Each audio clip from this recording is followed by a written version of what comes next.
La salle L'Or Fitness à Valbirs est presque vide ce mardi matin. La directrice estime qu'elle a perdu 2/3 de ses clients avec l'entrée en vigueur des contrôles du certificat Covid. Un coup dur.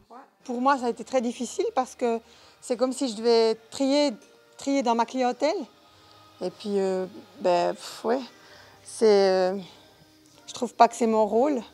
Et puis, pour moi, le centre de fitness, c'est quand même un endroit qui est pour la santé.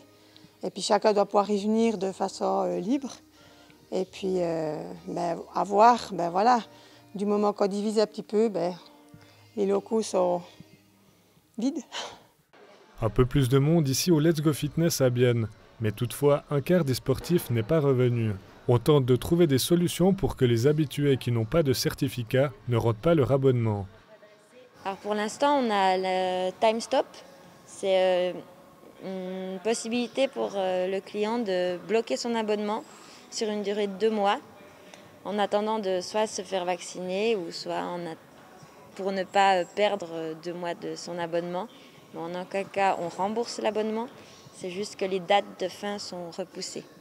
Pour les cours collectifs, le contrôle du certificat Covid n'est pas nécessaire. Mais ici, on a décidé d'être strict et égal.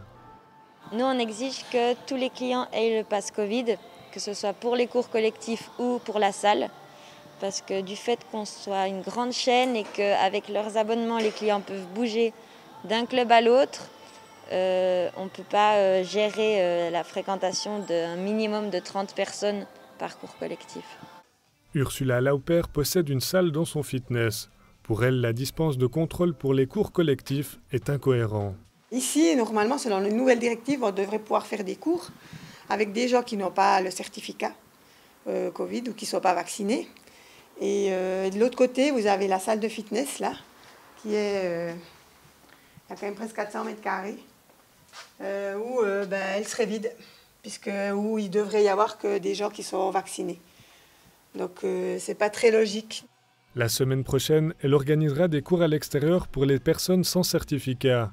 Avec 9 mois de fermeture pendant la pandémie, la directrice a engagé une employée à mi-temps début septembre, dans l'optique d'une reprise. Mais cette nouvelle mesure sanitaire remet en danger son commerce. Pour moi, c'est très difficile. C'est une activité. Donc, j'ai agrandi les locaux en 2017. Donc, on dit en général qu'il faut plus ou moins 5 ans pour pouvoir avoir une activité rentable. On n'y est jamais arrivé. Et actuellement, on devrait continuer. Et puis, on a pratiquement plus de liquidité pour pouvoir maintenir l'activité. Toute seule, j'y arrive pas. On doit quand même engager du personnel.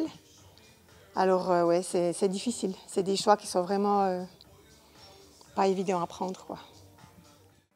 Les aides perçues jusqu'en mars et les efforts personnels d'Ursula Lauper ne suffiront donc peut-être pas pour maintenir le fitness régional.